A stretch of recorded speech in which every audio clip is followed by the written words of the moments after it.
Hi, everybody. Welcome back to my channel. Thanks for tuning in. So, today I figured I would talk about some webtoons, webcomics that I like.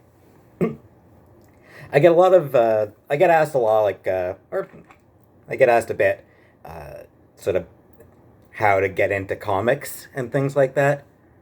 Um, and honestly, the best answer I can give is to read webcomics.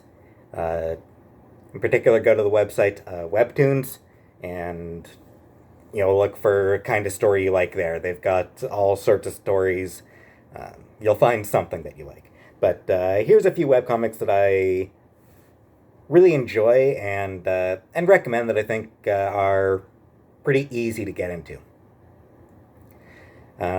So, starting with a couple of long runners, there's Something Positive by Randy Milholland.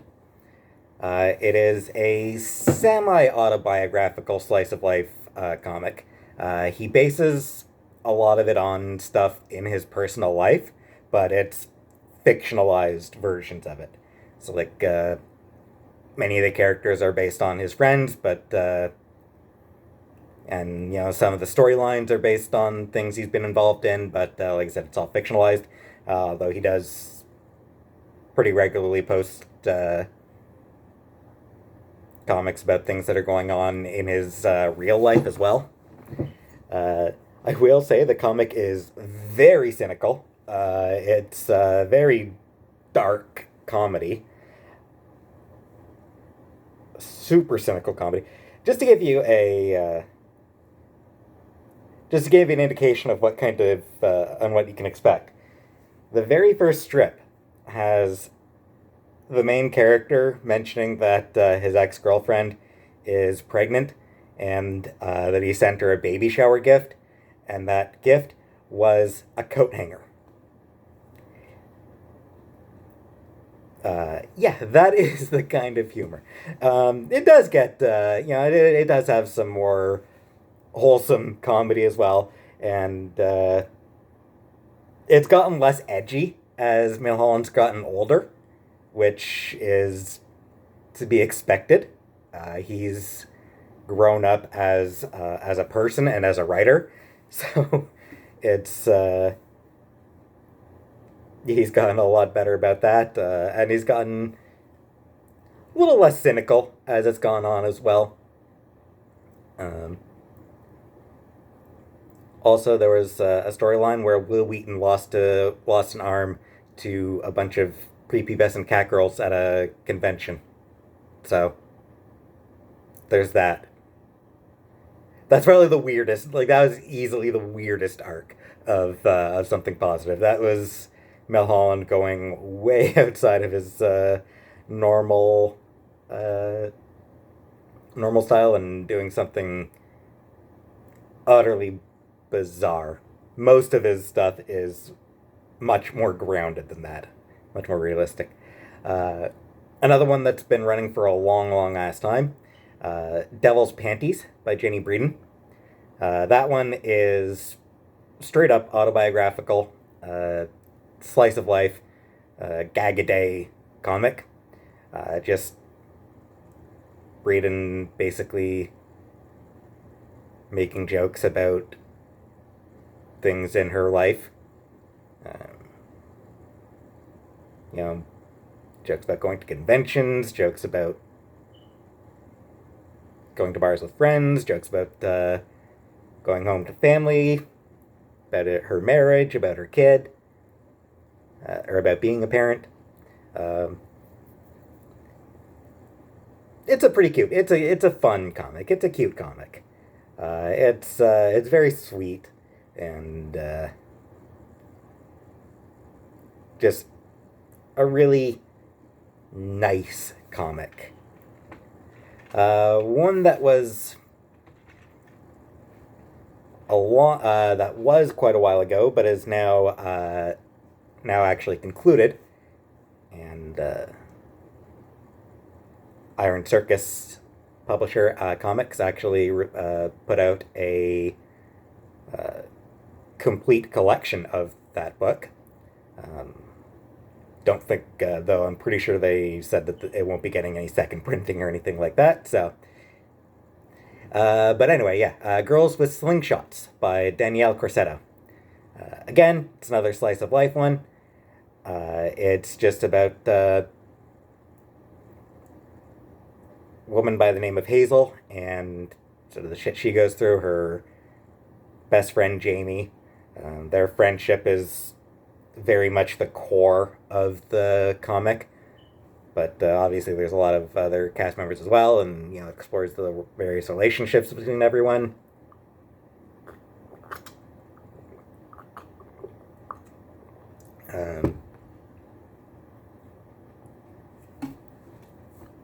Again, going out to bars is a big thing, or romantic relationships, friendships. Just a really well done, really well made comic. It ran for a good few years, and she's been sort of going back through it, reposting all the strips with some commentary. And yeah, it's just a really good comic that is definitely worth reading. Also, there's a talking cactus and a ghost kitty who says doom. So, again, there's that. One that is a little bit more adult in nature, Go Get a Roomie by Clover. That one is a lesbian romance comic. There's lots of boobs. Just a whole lot of boobs going on. It's got a lot of humor. It's primarily a comedic comic, but it does also tackle issues like alcoholism, depression, gender dysphoria, romantic problems, just all sorts of stuff.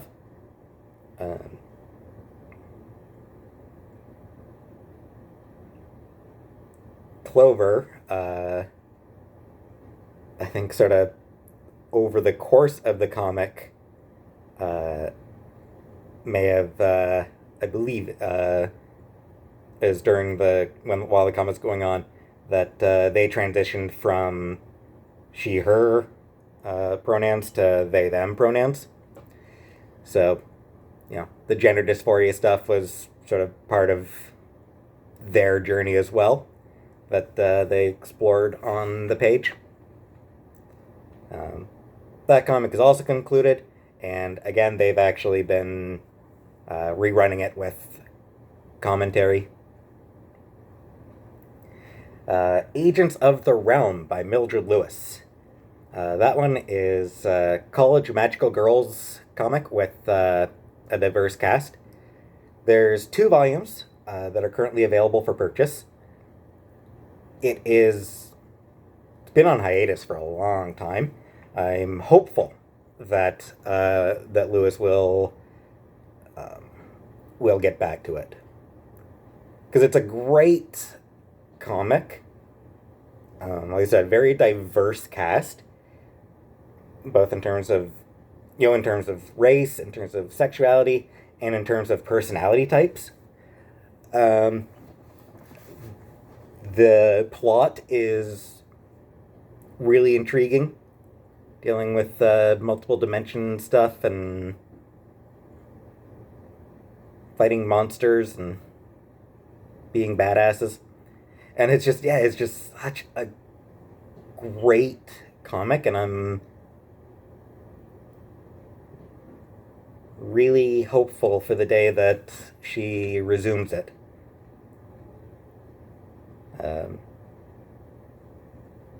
One that's kind of interesting, Sidekick Girl by Erica Wagner and Laura Caskos.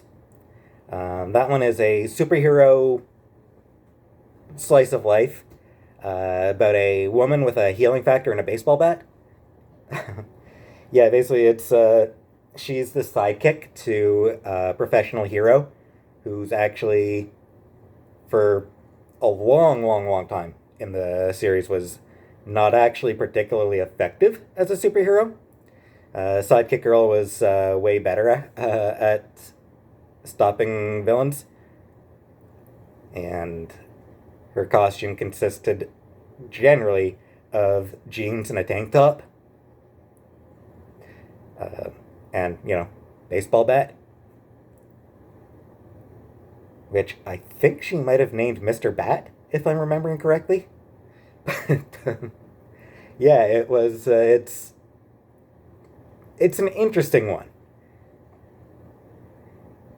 Again, there's some great jokes in it, but there's also some really cool. There's some really good use of superhero tropes in there.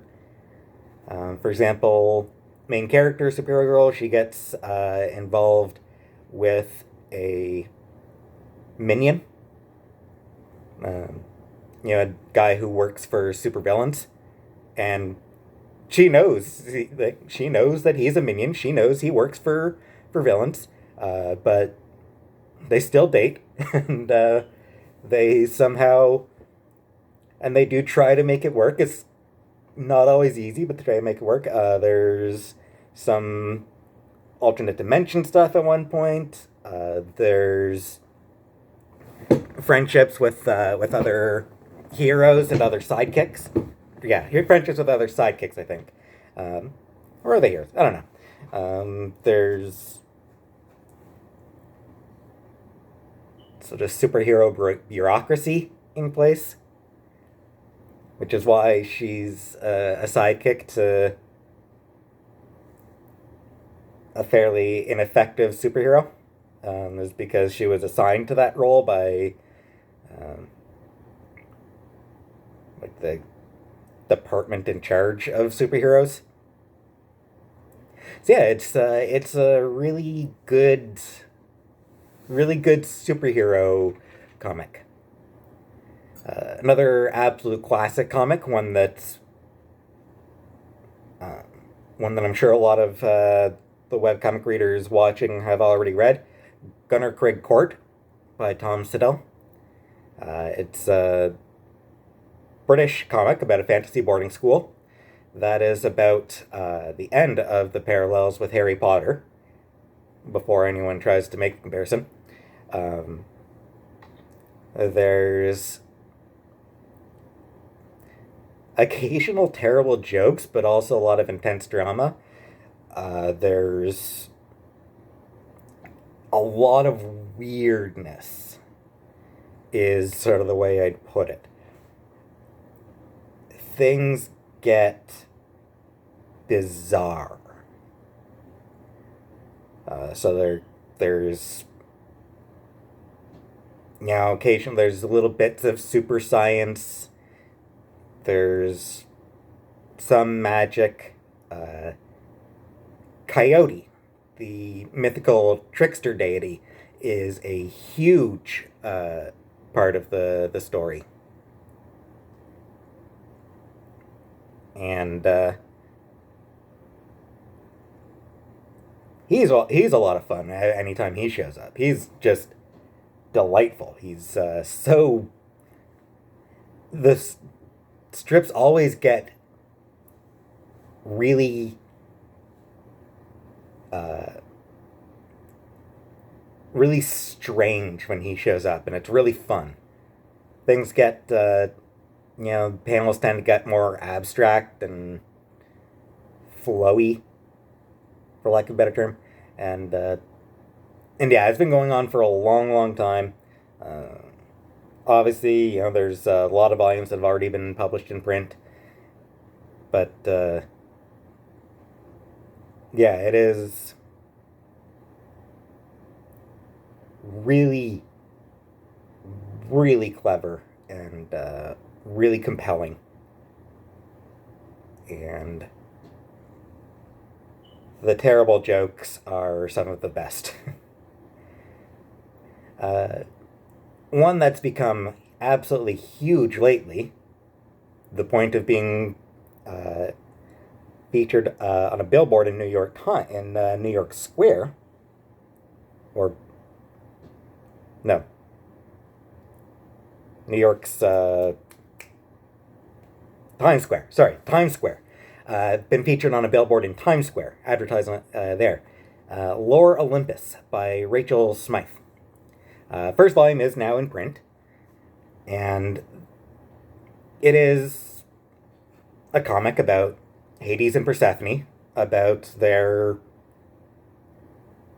romance. It's story that is the core point of the story, is showing them falling in love and getting together, and the various complications in the way of that.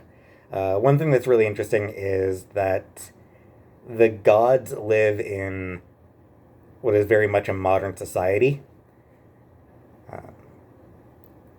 It's there's corporations. Olympus, or Zeus is CEO of Olympus. Hades is CEO of the underworld. There's cell phones and cars and nice suits and dresses. And there's loads of sort of relationship dramas.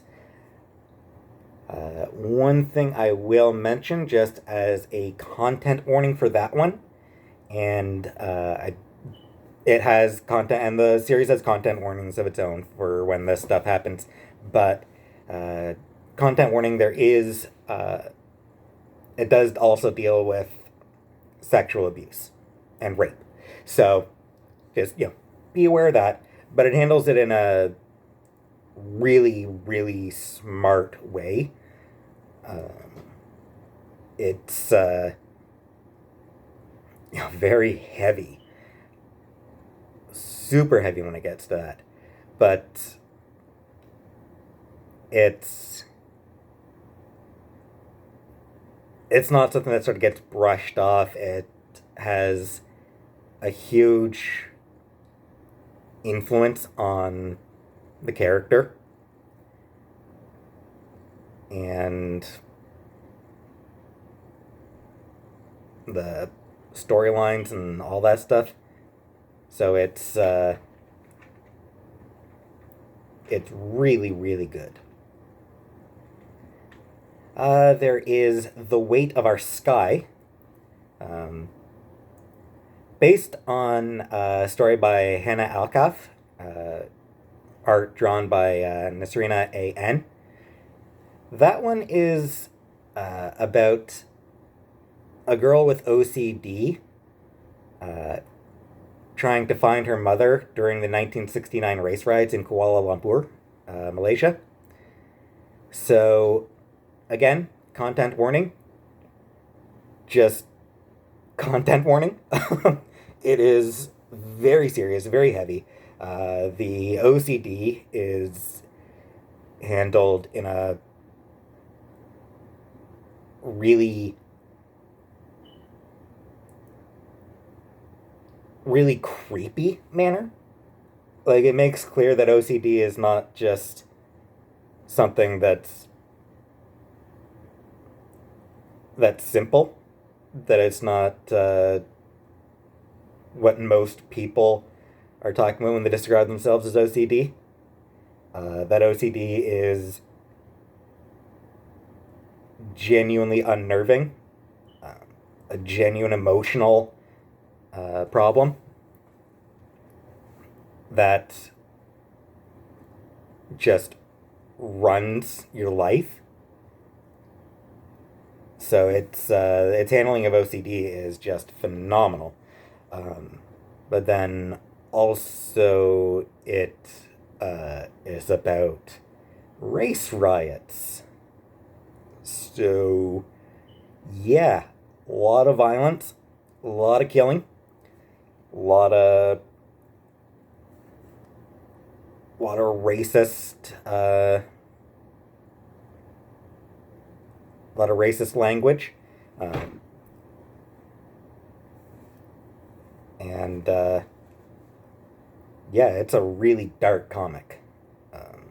It's not long, but it's heavy. Uh, Much more cheerful is Mage and Demon Queen by color_les. That one is, at least at the start, for, you know, first, for the first while, um, is an RPG satire about, adventurers trying to climb Demon Tower to slay the Demon Queen. Uh, this comic is also very gay, as the main character is a mage, a girl who is uh, completely in love with the Demon Queen and is just trying to get her attention and her affection. Um, as the comic goes on, as most comics do, it does get more serious as it goes on. It does bring in more drama, more tension, more complicated storytelling,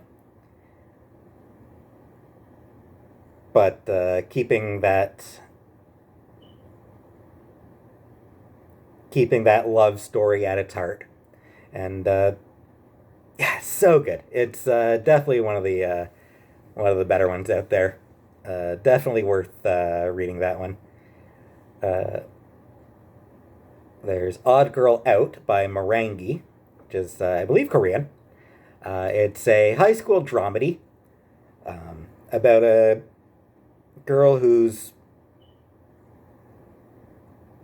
pretty, but not a knockout. So, a fairly average looking girl, maybe usually a 6, potential 7, depending on how she dresses up and things like that. Yeah, so, a cute girl who ends up being in a clique with the 3 most gorgeous girls at school. And despite herself, like despite her intentions, she wants nothing to do with them, but they just end up kind of adopting her as her friend against her will, and which is pretty funny. And yeah, it's mostly about the relationship between those 4 girls, and um, just a lot of high school bullshit. Lots of the main girl gets bullied a lot.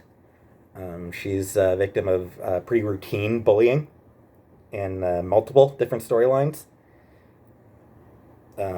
Luckily, she's also extremely spiteful.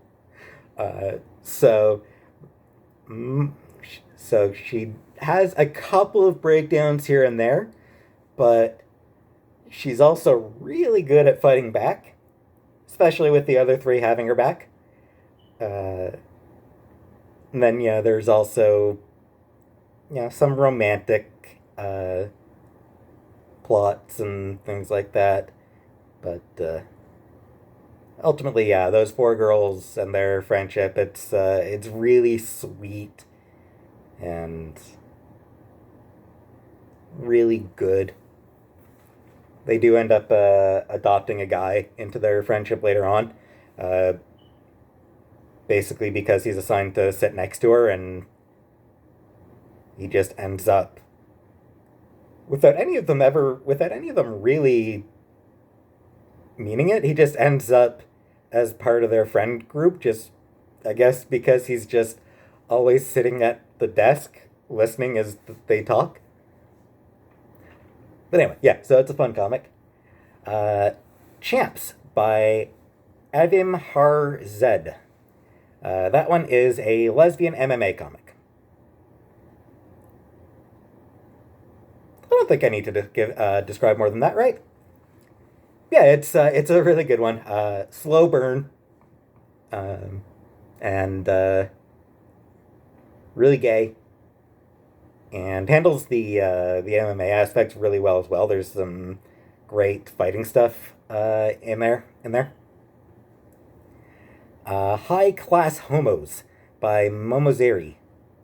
It's about a gay prince and princess who are best friends, and they keep each other's sexuality secret while also helping each other find love. Uh, One interesting touch, the princess has a prosthetic leg, which is not something that you see very often in comics, in fiction, really. Most of the time, if somebody does have a prosthetic limb, it's like better than a real one. A prosthetic arm that turns into a gun, you know. But yeah, she just happens to have a prosthetic leg, and it's not treated as a big deal or anything like that. Um, Occasionally, she gets occasionally she'll get a little frustrated with it, momentarily, like trying to slip it on or something and it doesn't go on, that sort of thing. But very rarely, most of the time, it's just like I said, it's not even there. Nobody cares that she has a prosthetic leg. It's not a plot point. And yeah, it's just a really fun comic. It's really funny and very heartwarming and very romantic. But What If, though, by Stephanie Williams. That one is basically comic book satire. Like, it satirizes superhero comics, essentially. It takes characters from superheroes and then just does very, very quick strips with them that are comedic in nature. And it's just really funny. She actually did an entire book, actually. Like, she released a book. I forget the artist she worked with on it. Damn, I'm drawing a blank on the artist she worked with. But yeah, there's an actual like book of that one, of her just superhero parodies, superhero satirization. And last one I'll recommend for today, Princess X Pistolier by Alternate World. Princess and her bodyguard fall in love, but lesbian. And one thing I really like about it, the princess is depicted as being strong without being a fighter. Like, she's not a fighter at all. That's why she needs a pistolier. Because the pistolier is, one of the best fighters out there. So the princess isn't really a fighter, but she's strong-willed and she's clever in her own right and is able to make some good decisions. She's got a little more common sense than the Pistolier in some ways. The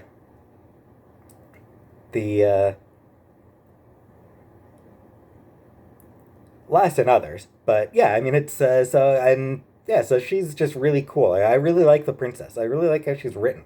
She doesn't need to be an ass kisser or an ass kicker. Sorry, she doesn't need to be an ass kicker to be strong. And the romance between the two characters is, again, it's really well done. There's sort of an immediate attraction between the two, but the Pistolier sort of doesn't believe that there's that the princess could be attracted to her, and does her best to hide her feelings. And princess, a little bit as well. She is subtler.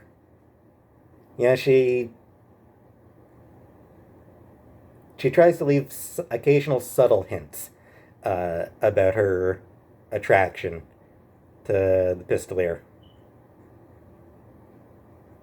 But yeah, and the art's great. In pretty much all of these, there's the art is, always good and always really fits the stories that are being told. And,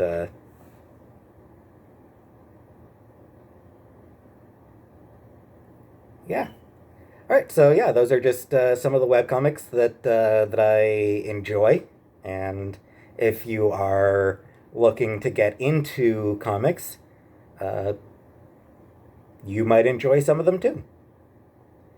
Uh, or, you can go looking for your own. Like I said, Webtoon has, ton of genres in there. Um, if you want comedy, there's comedy. If you want drama, there's drama. If you want superhero, there's superhero. Not much, and not very good, I find, for the superhero stuff. Occasionally, there's some pretty good superhero stuff, but not that much. Yeah. So, yeah, that's all I've got for tonight. So, thanks for watching, and have a nice night.